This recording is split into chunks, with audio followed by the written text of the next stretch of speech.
This video is one of a series of interest to walkers, wild swimmers, photographers and drone pilots. It provides the most detailed description available of the Watkin path. See links below for the other episodes and ideally start at episode 1.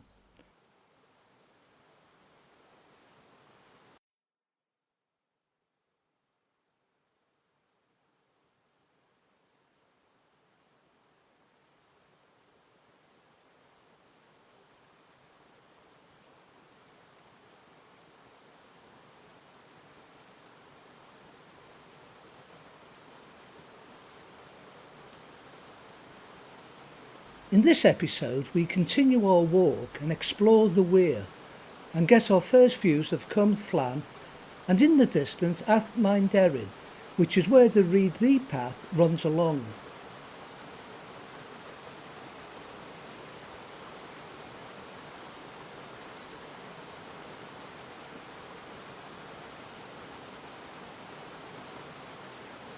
Together with the Ranger path, the Watkin path attracts fewer visitors than the other main paths.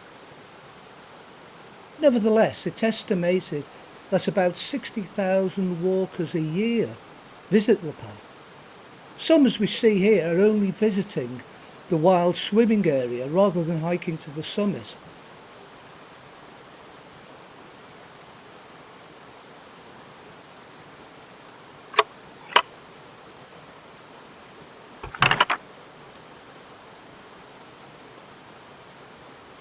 We're now entering the Khyber Pass, or at least what the British 1968 comedy film Carry On Up the Khyber considered was near enough the same.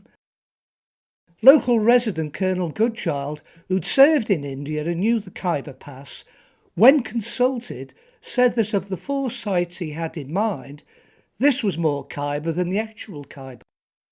Khyber Pass, frontier garrison of the 3rd Foot and Mouth Regiment, otherwise known as the Devils in Skirts. With the reputation of being invincible in battle, they fearlessly carry on up the Khyber. Yes, a right carry on, up the Khyber.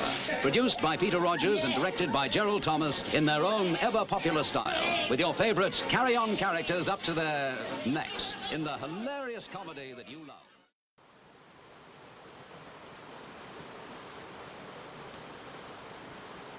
During the time sheep are on the mountain, you're reminded to keep dogs under control.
The ruined building coming into view is a crushing mill associated with the Cwm copper mine situated on the slopes of Llanrwst.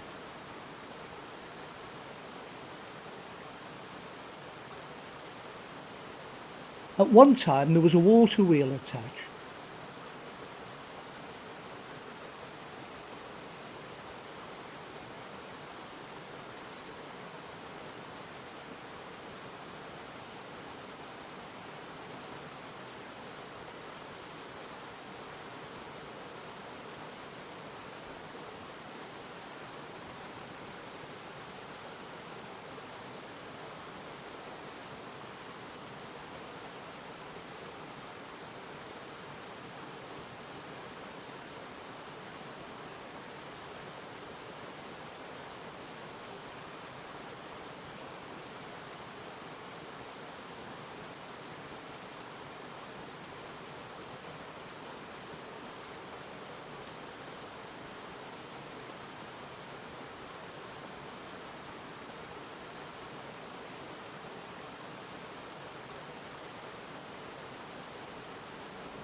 That helicopter is transporting boulders in helibags to the boggy area that leads to the South Ridge. At the time of today's visit, the National Trust is busy repairing the path to prevent further erosion.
On the left is the path that leads to the South Ridge.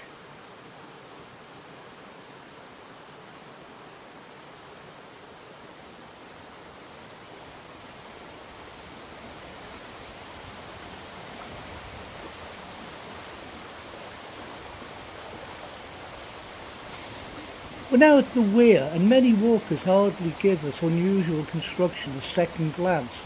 So, for the technically curious, we will explain its function. It's a hydroelectric scheme that started generating power in April 2014.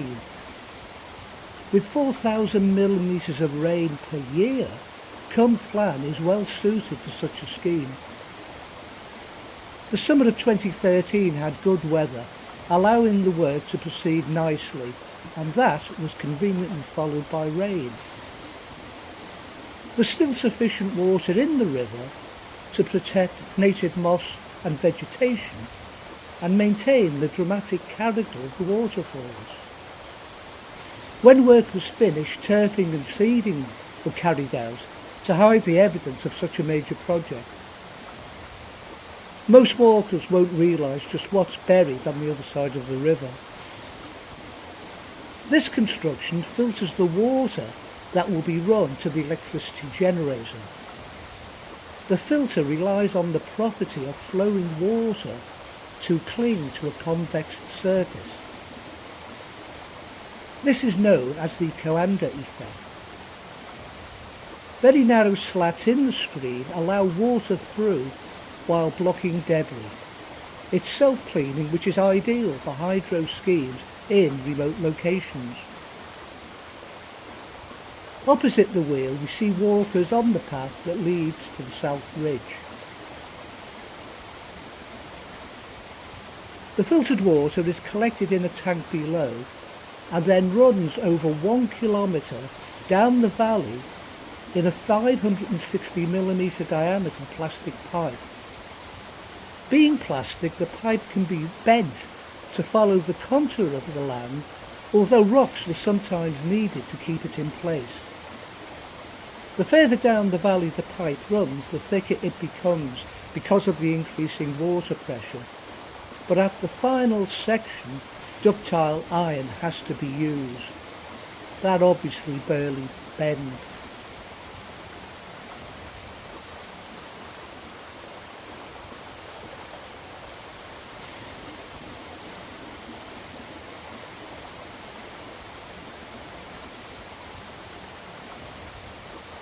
It took 6 weeks to get the 13-tonny excavators up to the weir, and a path had to be cut through the rock for this. With steep drops, the clearance was often very small, and the quartz in the rocks sometimes broke the chisels. The scheme can generate 640 kilowatts and produces more power than all of the National Trust properties in Wales used for lighting. That includes castles, mansions and holiday homes. In practice, the electricity is sold to a green energy company and the local community.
In the distance we see Mountainside.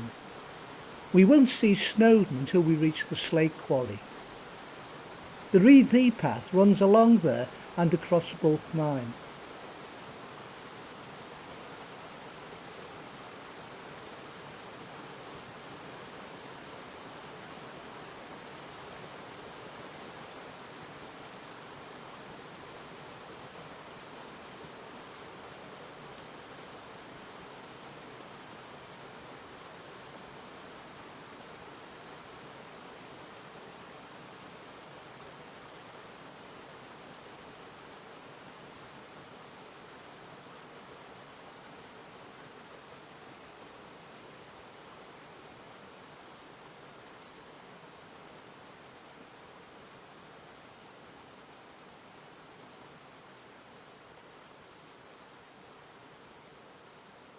In the next episode, we continue to the Gladstone Rock and then the South Snowdon Slate Quarry.